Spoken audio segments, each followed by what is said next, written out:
आज इस प्रोग्राम में शरीक होकर सबसे पहले तो मैं शुक्रिया अदा करना चाहता हूँ इकबाल का और मलक इम्तियाज़ का।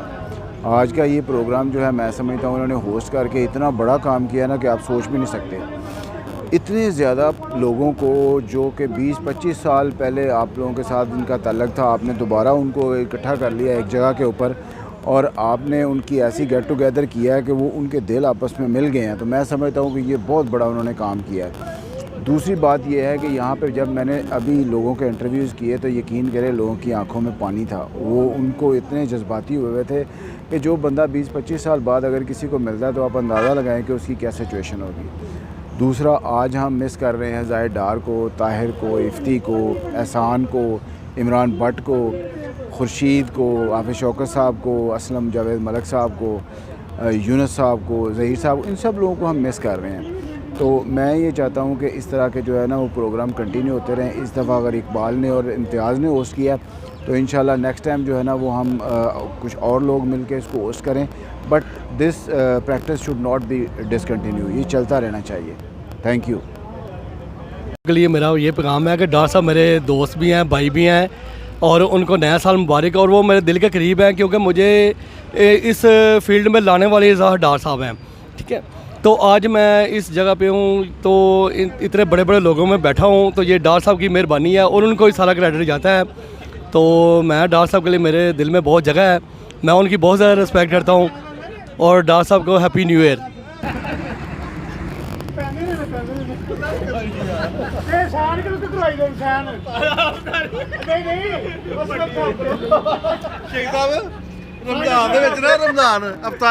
कैसा महसूस कर रहे हैं सर? सबसे पहले बिस्मिल्लाहिर्रहमानिर्रहीम, सबसे पहले सबको, सारे ग्रुप वालों को अस्सलाम वालेकुम और नया साल आपको बहुत बहुत मुबारक हो।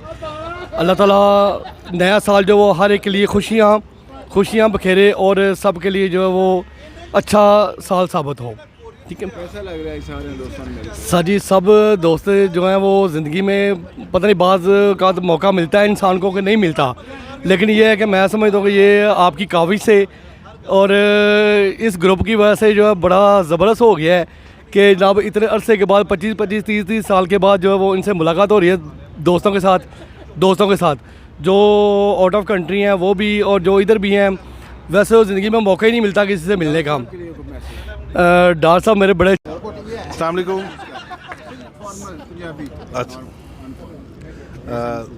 सर, बिलीव करो कि जिस दिन का एक ग्रुप बनया है और ਤੁਹਾਡੀ ਵਿਸਾਤਤ ਦੇ ਨਾਲ ਅਸੀਂ ਸਾਰੇ ਦੋਸਤ ਇਕੱਠੇ ਹੋਏ ਹਾਂ, ਕਸਮ ਸੇ ਦੁਬਾਰਾ ਨਾ ਜਿਸ ਤਰ੍ਹਾਂ ਪਰੇਸ਼ਾਨੀਆਂ ਖਤਮ ਹੋ ਗਈਆਂ ਨੇ। ਇਨਸਾਨ ਦੇ ਅੰਦਰ ਬਹੁਤ ਕੁਝ ਸਾਰਾ ਦਿਨ ਚੱਲਦਾ ਹੁੰਦਾ ਹੈ, ਬਟ ਇਹ ਵੇ ਕਿ ਉਸ ਦਿਨ ਦੇ ਨਾ ਅਸੀਂ ਇਹ ਵੇਖ ਕੇ ਸੁਣ ਕੇ ਸਾਰਿਆਂ ਨੂੰ ਬੜਾ ਹੀ ਖੁਸ਼ੀ ਹੁੰਦੀ ਹੈ। ਵਿੱਚ ਕੋਈ ਨਾ ਕੋਈ ਮਜ਼ਾਕ ਚੱਲ ਰਿਹਾ ਹੁੰਦਾ ਹੈ, ਕੋਈ ਅਸੀਂ ਕੋਈ ਖੁਸ਼ੀ, ਸਾਰੇ ਇੱਕ ਦੂਸਰੇ ਦਾ ਬੜਾ ਖਿਆਲ ਕਰਦੇ ਨੇ। ਰੀਅਲੀ ਸਰ, ਰੀਅਲੀ ਸੁਬਹ ਉੱਠਦੀਆਂ ਹੀ ਮਾਸ਼ਾਅੱਲਾ ਤੁਹਾਡੀਆਂ ਜਿਹੜੀਆਂ ਦੁਆਵਾਂ ਹੁੰਦੀਆਂ ਨੇ ਉਹਨਾਂ ਨੂੰ ਲੈ ਕੇ ਚੱਲ ਰਹੇ ਹੁੰਦੇ ਆ ਤੇ ਉਹਦੇ ਵਿੱਚ ਕੋਈ ਨਾ ਕੋਈ ਨਈ ਤੋਂ ਨਈ ਚੀਜ਼ ਐਡ ਹੁੰਦੀ ਹੈ ਔਰ ਨया ਐਕਸਪੀਰੀਅੰਸ ਐਡ ਹੋ ਰਿਹਾ। ਪਲੱਸ ਇਹ ਵੇ ਸਰ, ਜਿਹੜੀ ਸਭ ਤੋਂ ਅੱਛੀ ਇਹਦੀ ਗੱਲ ਹੈ ਇਸ ਗਰੁੱਪ ਦੀ ਇਹ ਵੇ ਕਿ ਅੱਲਾ ਨਾ ਕਰੇ ਕਿਸੇ ਨੂੰ ਕੋਈ ਪਰੇਸ਼ਾਨੀ ਹੋਵੇ, ਸਾਡੀ ਇਹ ਦੁਆ ਹੈ। ਔਰ ਮੈਂ ਇਹ ਚਾਹੁੰਦਾ ਵਾਂ ਔਰ ਅਸੀਂ ਵੇਖ ਵੀ ਰਹੇ ਹਾਂ ਕਿ ਇਨਸ਼ਾਅੱਲਾ ਮੇਰੇ ਅੱਲਾ ਚਾਹਿਆ ਤੇ ਇਹ ਚੀਜ਼ਾਂ ਬਹੁਤ ਅੱਛੀ ਤਰਫ ਜਾਣਗੀਆਂ ਸਾਡੇ ਗਰੁੱਪ ਦੇ ਹਵਾਲੇ ਨਾਲ। ਜਿੰਨੇ ਸਾਡੇ ਪਾਰਟਿਸਪੇਟ ਨੇ ਇਹਦੇ ਵਿੱਚ ਅਸੀਂ ਇਨਸ਼ਾਅੱਲਾ ਕਿਸੇ ਦੇ ਵੀ ਕੋਈ ਗਮੀ ਖੁਸ਼ੀ ਹੋਈ ਉਹਨੂੰ ਆਪਣੀ ਇਨਸ਼ਾਅੱਲਾ ਜੀ। ਔਰ ਉਹਨਾਂ ਦੇ ਜਿਹੜੇ ਬੱਚੇ ਨੇ ਅਸੀਂ ਉਹਨਾਂ ਨੂੰ ਵੀ ਨਾਲ ਲੈ ਕੇ ਚੱਲੀਏ। ਸਾਡੀ ਇਹ ਵਿਸ਼ ਹੈ, ਮੇਰੀ ਤਾਂ ਖਾਸ ਕਰ ਇਹ ਵਿਸ਼ ਹੈ ਜੀ ਕਿ ਜਿੰਨੇ ਵੀ ਮੇਰੇ ਦੋਸਤ ਅਹਿਬਾਬ ਨੇ ਇਸ ਗਰੁੱਪ ਦੇ ਅੰਦਰ, ਕਿਸੇ ਦਾ ਕੋਈ ਰਿਲੇਟਿਵ ਹੈ, ਅਸੀਂ ਕਿਸੇ ਦੇ ਕੰਮ ਆ ਸਕੀਏ, ਚਾਹੇ ਸੋਸ਼ਲ ਹੋਵੇ, ਚਾਹੇ ਕਿਸੇ ਨੂੰ ਜੌਬ ਦਾ ਹੋਵੇ, ਜੋ ਵੀ ਮਾਮਲਾ ਹੋਵੇ, ਅਸੀਂ ਇਨਸ਼ਾਅੱਲਾ ਪੂਰੀ ਕੋਸ਼ਿਸ਼ ਹੈ ਕਿ ਅਸੀਂ ਉਹਨੂੰ ਨਾਲ ਲੈ ਕੇ ਚੱਲੀਏ। ਪਰਦੇਸੀ ਕੀ ਬਾਤ ਹੈ ਜੀ। ਮੈਂ ਸਪੈਸ਼ਲ ਮੇਰਾ ਸਭ ਤੋਂ ਜ਼ਿਆਦਾ ਜਿਹੜਾ ਉਹ ਆਮਿਰ ਬੇਗ ਔਰ ਰਾਣਾ ਅਹਿਸਾਨ, ਇਹਨਾਂ ਦੇ ਨਾਲ ਤੇ ਮੇਰੀਆਂ ਬੜੀਆਂ ਯਾਦਾਂ ਵਸਤਾਂ ਨੇ। ਬੜੇ ਅਸੀਂ ਇਕੱਠੇ ਸੌਂਦੇ ਰਹੇ ਆ ਔਰ ਮੈਂ ਬੜਾ ਇਹਨਾਂ ਨੂੰ ਮਿਸ ਕਰਨਾ ਵਾ। ਦੂਸਰਾ ਨਹੀਂ ਸਰ ਉਹ ਨਹੀਂ ਹੈ ਔਰ ਦੂਸਰਾ ਡਾਰ ਸਾਹਿਬ ਨੇ ਸਰ, ਉਹਨਾਂ ਦੇ ਬਾਰੇ ਮਤਲਬ ਮੈਂ ਸੁਣਦਾ ਰਿਹਾ ਲੇਕਿਨ ਮੇਰਾ ਉਹਨਾਂ ਨਾਲ ਡਾਇਰੈਕਟਲੀ ਜਿਹੜਾ ਉਹ ਨਹੀਂ ਹੈ, ਬਟ ਬੜੇ ਨਾਈਸ ਪਰਸਨ ਨੇ। ਤਾਹਿਰ ਸ਼ਹਜ਼ਾਦ ਭੱਟ ਸਾਹਿਬ ਨੇ, ਇਮਰਾਨ ਸਾਹਿਬ ਨੇ। 2022 ਨੇ ਸਾਨੂੰ ਇਹ ਦਿੱਤਾ ਗਰੁੱਪ। ਬਿਲਕੁਲ ਸਰ। 2023 ਕੀ ਦੇ 2023 ਦੇ ਵਿੱਚ ਜਿਸ ਤਰ੍ਹਾਂ ਮੈਂ ਤੁਹਾਨੂੰ ਪਹਿਲੇ ਵੀ ਇਹ ਦੱਸ ਚੁੱਕਿਆ ਹਾਂ ਕਿ ਇਨਸ਼ਾਅੱਲਾ ਜਿਹੜੀ ਸਾਡੀ ਇੱਕ ਸੋਸ਼ਲ ਲਾਈਫ ਹੈ ਨਾ, ਮੈਂ ਇਹ ਵੇਖ ਰਿਹਾ ਕਿ ਇਹਦੇ ਵਿੱਚ ਆ ਕੇ ਨਾ ਬਹੁਤ ਅਸੀਂ ਇਹਨੂੰ ਅੱਗੇ ਲੈ ਕੇ ਚੱਲਾਂਗੇ ਔਰ ਲੋਕਾਂ ਦੇ ਅਸੀਂ ਕੰਮ ਆਈਏ। ਇਹ ਹੀ ਇੱਕ ਇਨਸਾਨ ਦੀ ਜ਼ਿੰਦਗੀ ਦਾ ਮਕਸਦ ਵੀ ਹੋਣਾ ਚਾਹੀਦਾ ਔਰ ਇਨਸ਼ਾਅੱਲਾ ਸਾਥੀਆਂ ਦੀ ਸਾਦਤ ਨਾਲ ਅਸੀਂ ਕਾਮਯਾਬ ਵੀ ਹੋਵਾਂਗੇ। ਤੁਹਾਡੀ ਚਾਹਤ ਔਰ ਮੁਹੱਬਤ ਵਾਲੇ ਵੀ ਸਾਰੇ ਸਾਥੀ ਆਏ ਨੇ, ਇਹਨਾਂ ਬਾਰੇ ਕੋਈ? ਰੀਅਲੀ ਮੈਂ ਅੱਜ ਸੈਂਟੀਮੈਂਟ ਹੋ ਗਿਆ ਸਾ ਔਰ ਮੇਰੇ ਨਾ ਆਪ ਦੀ ਦਾ ਮੈਂ ਹੋ ਗਿਆ ਸਾ ਜਦੋਂ ਮੈਂ ਪਹਿਲੇ ਦੋਸਤ ਨੂੰ ਮਿਲਿਆ। ਰੀਅਲੀ ਬਾਬਰ ਸਾਹਿਬ ਮਿਲੇ, ਸ਼ੌਕਤ ਸਾਹਿਬ, ਸਾਰਿਆਂ ਨੂੰ ਮਿਲ ਕੇ ਬਿਲੀਵ ਕਰੋ ਕਿ ਅਲਫਾਜ਼ ਨਹੀਂ ਹੈ ਬਿਆਨ ਕਰਨ ਵਾਲੇ, ਜਿੰਨਾ ਕੋ ਯਕੀਨ ਕਰੋ। ਸਾਰੇ ਤੁਸੀਂ ਆਏ, ਪਹਿਲੇ ਸਭ ਤੋਂ ਪਹਿਲੇ ਜ਼ੁਲਫਕਾਰ ਸਾਹਿਬ ਆਏ, ਉਹ ਵੀ ਸਾਡੇ ਉਸਤਾਦਾਂ ਦੇ ਵਿੱਚੋਂ ਨੇ, ਤੇ ਬੜਾ ਅੱਛਾ ਲੱਗਾ ਸਰ, ਬਹੁਤ ਅੱਛਾ ਲੱਗਾ। ਥੈਂਕ ਯੂ, ਬਹੁਤ ਸ਼ੁਕਰੀਆ। ਵਾਲੇਕੁਮ ਰਹਿਮਤੁल्लाह ਜੀ। ਅਲਹਮਦੁਲਿਲਾ, ਅੱਲਾ ਦਾ ਬੜਾ ਫਜ਼ਲ, ਬੜਾ ਹੀ ਇੰਜੋਏ ਕਰ ਰਹੇ ਹਾਂ, ਬੜਾ ਹੀ ਮਜ਼ਾ ਆ ਰਿਹਾ ਹੈ ਲਾਈਫ ਦੇ ਵਿੱਚ। ਯਾਨੀ ਕਿ ਇਸ ਤਰ੍ਹਾਂ ਦੇ ਪੁਆਇੰਟ ਮੌਕੇ ਅੱਲਾ ਕਦੀ ਕਦੀ ਨਸੀਬ ਕਰਦਾ ਹੈ ਤੇ ਮਾਸ਼ਾਅੱਲਾ ਬੜਾ ਹੀ ਇੰਜੋਏ ਕਰ ਰਹੇ ਹਾਂ। ਤੁਹਾਡੀ ਮੁਹੱਬਤ ਦੇ ਵਿੱਚ ਸਾਰੇ ਲੋਕ ਇਕੱਠੇ ਹੋ ਗਏ। ਜੀ ਅਲਹਮਦੁਲਿਲਾ, ਬਿਲकुल जी, ये सारे दोस्तों की मुहब्बत है, आपस में बड़ा प्यार मुहब्बत। और देखो माशाल्लाह कैसियां कैसियां शख्सियत माशाल्लाह इकट्ठियां हुई ने। ਅਸੀਂ ਤੇ ਆਹੀ ਸਮਝਦੇ ਆ ਕਿ ਜਿਵੇਂ ਅਸੀਂ ਹੁਣ 95 96 'ਚ ਫਿਰਨੇ ਆ ਪਏ।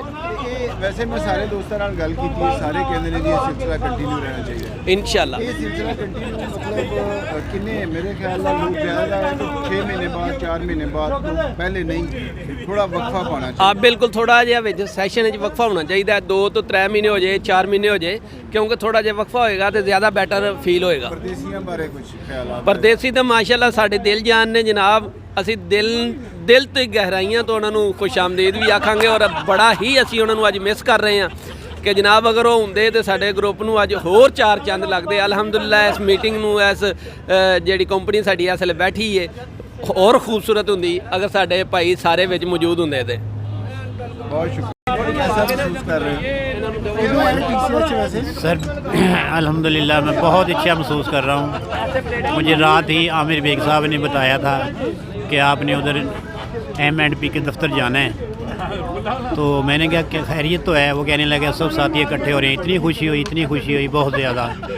तो सुबह तैयारी की, इधर आया, अब दोस्तों के साथ मिला, दोस्तों के साथ गपशप लगी। TCS में मैं तो 12 में आ गया था, निफ्ट में आया था। 12? जी मुतीन साहब ले बहुत जी 12 यहाँ पे तो 1994 जी 1994 की है, लेकिन ये है मैं 1999 में मैं OCS से मैंने शुरू किया था। OCS से वो फिर ये सब, हाँ क्या कहने के, ये सब साथी आते जाते रहे हैं। इम्तियाज़ साहब हमारे साथ थे, भट्ट साहब होते थे, आमिर साहब उधर होते थे, हमारे साथ जमान साहब होते थे। तो बड़ा अच्छा हमारा ग्रुप ऐड हो गए? नहीं सर, ग्रुप में ऐड नहीं हूँ। मैंने नंबर दे दिया है बेटे का, मेरे पास वो असल में टच में। हाँ जी सर, वो हाँ उसमें इंशाल्लाह ये इस तरह के गेट टुगेदर में आप हाँ जी। और इसमें मैं ख़ास तौर पर मैं इम्तियाज़ साहब का बहुत ही शुक्रगुजार हूँ, ठीक है। और इकबाल साहब मेरे बहुत अच्छे साथी हैं, दोस्त हैं। और मैं अपना जो मतलब इम्तियाज़ साहब है, इनका बहुत ही शुक्रगुजार हूँ। उनका मुझ पर बहुत बड़ा एहसान है। मुझ पर एक बड़ी मुसीबत आई थी और मैं सिर्फ उनके। अस्सलाम वालेकुम। कैसा महसूस कर रहे हैं? अल्हम्दुलिल्लाह अल्हम्दुलिल्लाह, ये सब लोग मैं फील कर रहा है कि जिस तरह बंदा जवानी फील कर रहा है कि जिस तरह मैं 1992 TCS आया तो माशाल्लाह ये ग्रुप में माशाल्लाह मेरे उस्ताद भी बैठे ने जिन्होंने मैंने गाइड किया। तो बाकी जिंदगी की एक दौड़ है कि जिहदे दोबारा कभी मुलाकात होंदी है, कभी नहीं होंदी। लगता सी कि ਅਸੀਂ ਮਰਨ ਤੋਂ ਪਹਿਲੇ ਇੱਕ ਦਫਾ ਫਿਰ ਸਾਰੇ ਮਿਲ ਪਾਂਗੇ। कोई तो नहीं बंदा कर सकता ना, क्योंकि हर कोई अपने अपने ट्रैक के उत्ते फंसया हुआ है ना, अपने अपने मसरूफियात च फंसया हुआ है हर बंदा। लेकिन ये सब उन्होंने भाइयों की एफर्ट है और अल्लाह ताला दा अजर दे सी था कि जिन्होंने सब नूं इकट्ठा करन दा एक प्रोग्राम इकबाल और इम्तियाज़ ने होस्ट किया है। अच्छा माशाअल्लाह माशाअल्लाह माशाअल्लाह, ये उन्होंने चाहत है, ये उन्होंने चाहत है और उन्होंने एक अंदर एक तलब है कि उन्होंने पुराने सारे शेरों में एक जगह इंशाल्लाह रहेगा, क्योंकि लोग बाहर ने उन्होंने कोई पैगाम ਦੇਖੋ ਨਾ ਸਾਡੇ ਜਿਹੜੇ ਬੱਚੇ ਨੇ ਔਲਾਦਾਂ ਨੇ ਬੇਟੇ ਨੇ ਸਾਡੇ ਉਹਨਾਂ ਵਾਸਤੇ ਨਹੀਂ ਉਹਨਾਂ ਇੱਕ ਇੰਟਰੋਡਕਸ਼ਨ ਹੈ ਕਿ ਅਸੀਂ ਆਪਣਾ ਜਿਹੜਾ ਕੈਰੀਅਰ ਦਾ ਆਗਾਜ਼ ਕੀਤਾ ਅਸਲ ਨਹੀਂ ਭੁੱਲੇ ਹਾਂ ਇਹਨਾਂ ਨੇ ਜ਼ਰੀਏ ਕੀਤਾ ਤੇ ਸ਼ਾਇਦ ਅਸੀਂ ਕਿਸੇ ਵੱਡੇ ਫੰਕਸ਼ਨ ਤੇ ਵੀ ਏਡੀ ਖੁਸ਼ੀ ਨਾਲ ਮਹਿਸੂਸ ਕਰ ਰਹੇ ਹੋਈਏ ਜਿੰਨਾ ਕਿ ਮਾਸ਼ਾਅੱਲਾ ਇੱਥੇ ਬੈਠ ਕੇ ਮਤਲਬ ਅਸੀਂ ਉਹ 1000 1200 1300 ਰੁਪਏ ਕਮਾਉਣ ਵਾਲੇ ਅੱਜ ਤੋਂ 20 25 ਸਾਲ ਬਾਅਦ ਅੱਜ ਅਗਰ ਅਸੀਂ ਲੱਖਾਂ ਵੀ ਕਮਾ ਰਹੇ ਹਾਂ ਲੇਕਿਨ ਅਸੀਂ ਉਸ ਵਕਤ ਬੇਸ਼ੱਕ ਔਰ ਮੈਂ ਕਹਿੰਦਾ ਕਿ ਬਾਹਰ ਜਾ ਕੇ ਤਾਂ ਬੰਦਾ ਆਪਣੇ ਅਜ਼ੀਜ਼ਾਂ ਨੂੰ ਹੀ ਭੁੱਲ ਜਾਂਦਾ ਹਾਂ ਲੇਕਿਨ ਮੈਂ ਜ਼ਾਹਿਰ ਡਾਰ ਸਾਹਿਬ ਨੂੰ ਸ਼ੂਟ ਕਰਨਾ ਗ੍ਰੇਟ ਆਦਮੀ ਸਾਰੇ group ਉਹਨਾਂ ਦਾ ਮੈਨੂੰ ਇਨਵੀਟੇਸ਼ਨ ਵੀ ਆਈ ਸੀ ਮੈਨੂੰ ਮੈਸੇਜ ਵੀ ਆਇਆ ਮੈਨੂੰ ਕਾਲ ਵੀ ਆਈ ਉਹਨਾਂ ਦੀ ਲੇਕਿਨ ਕਿਉਂਕਿ ਮੇਰੇ ਬੇਟੇ ਦੇ ਨਿਕਾਹ ਦਾ ਪ੍ਰੋਗਰਾਮ ਸੀ ਮੈਂ ਬਹੁਤ ਮਿਸ ਕੀਤਾ ਇਸ ਗਰੁੱਪ ਨੂੰ ਫੋਲੋ ਕਰਦੇ ਹਾਂ इंशाल्लाह ताला ਹੁਣ मैं फारग हो गया अपने मामला जो इंशाल्लाह ताला ज़रूर बहुत शुक्रिया सदीकी साहब जी दुआवां ये शेख साहब अस्सलाम वालेकुम, कैसे हैं आप? ठीक हैं। तो बहुत ही अच्छा लग रहा है, बड़ा आपने बहुत मैं समझता हूँ एक यादगार स्टेप लिया है ये इस ग्रुप को क्रिएट करके। अल्लाह ताला इसको जज़ा देगा। ये इतने सारे लोग जो आपने इकट्ठे किए हैं ना, ये मुझे नहीं लगता था कभी ये पॉसिबल हो सकेगा कि हम ज़िंदगी में दोबारा इस तरह मिलेंगे। वैसे तो सोशल मीडिया के रास्ते से मुझे आगाही रहती थी, लेकिन कभी इस माहौल में कभी इन लोगों के साथ मैं दोबारा बैठ सकूँगा मुझे कभी नहीं लगता था। मैं फ्रैंकली बात कर रहा हूँ कि मुझे लग रहा था कि ये इम्पॉसिबल है, तो ये मुझे इम्पॉसिबल लगता था। तो बहुत बड़ा क्रेडिट है आपको, अल्लाह जज़ा देगा आपको भी और ज़ाहिर डार साहब को। जी ये जो दोनों हमारे मेज़बान हैं मलक इम्तियाज़ साहब और इकबाल साहब, मैं समझता हूँ कि बहुत बड़ा क्रेडिट है इनको कि इन्होंने इतने भाइयों को इकट्ठा किया है। अल्लाह ताला इनको जज़ा देगा। और ये जो सिलसिला है ना ये कंटिन्यू रहना चाहिए। लेकिन मैं इस मामले में ये एक चीज़ ये आपसे कहना चाहूँगा कि ये जो सिलसिला है ना, ये अगला जो गेट टुगेदर है कम से कम उसमें कुछ 2 4 6 माह का वक्फा होना चाहिए, क्योंकि जो कंटिन्यूटी होती है ना फिर वो एक्साइटमेंट कम कर देगी।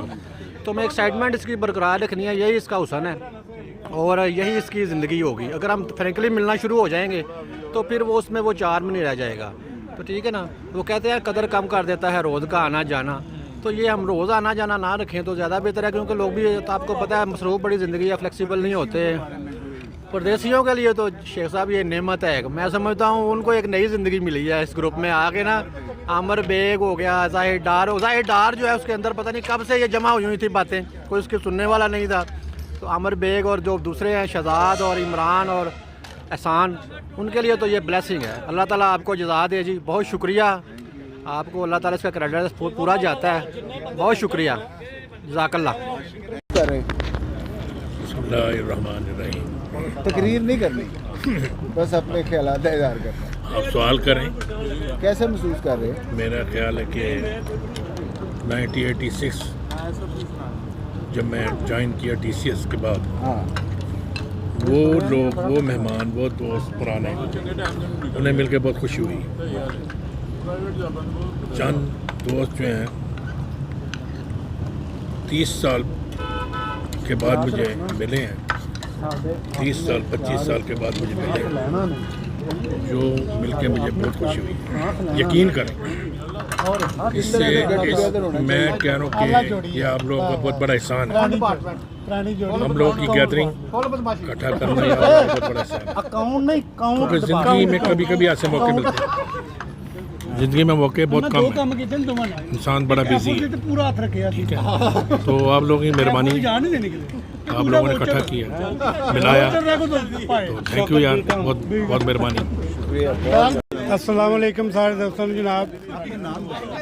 मोहम्मद तैयब, TCS लाला मूसा। पिछले कोई 28 कुछ साल तो TCS के नाल जनाब अज का दिन किस्मत नाल लगता है। गोल्डन टाइम है साढ़े को, टाइम गोल्डन है। 97 तो शुरू किया है TCS जनाब, तो अज का दिन बहुत नसीबा नाल लगता है। क्या बात ते ਜਿਹੜੇ ਸਾਡੇ ਭਾਈ ਬਾਹਰ ਬੈਠੇ ਨੇ ਉਹ ਬਹੁਤ ਜ਼ਿਆਦਾ ਮਿਸ ਕਰ ਰਹੇ ਆ। बेग साहब, ताहिर साहब, डार साहब, इमरान बहुत मिस कर रहे हैं। इफ्ती वो इत्थे होंदे ते साडा मज़ा दुबाला हो जाना सी, क्योंकि उन्हां दी यादां भी बहुत ज़्यादा ने। ਅਸੀਂ यादां इकट्ठियां करन वास्ते इत्थे बैठे हैं, ਜਿਹੜੀਆਂ यादां 25 साल तो माशाअल्लाह क्या बात है सर। उन्हां दा जोड़ नहीं जनाब, ਉਹ ਕਮਾਲ ਹੈ, ਉਹ ਫੋਰਐਵਰ ਨੇ। ਔਰ ਇਹ ਕੰਟੀਨਿਊ ਰਹਿਣਾ ਚਾਹੀਦਾ। ਇਨਸ਼ਾਅੱਲਾ ਅਸੀਂ ਹਰ 6 ਮਹੀਨੇ ਬਾਅਦ ਕੋਸ਼ਿਸ਼ ਕਰਾਂਗੇ ਕਿ ਗੈਟ ਟੂਗੇਦਰ ਹੋਵੇ ਔਰ ਇਹਨੂੰ ਕੰਟੀਨਿਊ ਕਰੀਏ। ਬਹੁਤ ਸ਼ੁਕਰੀਆ। Thank you sir.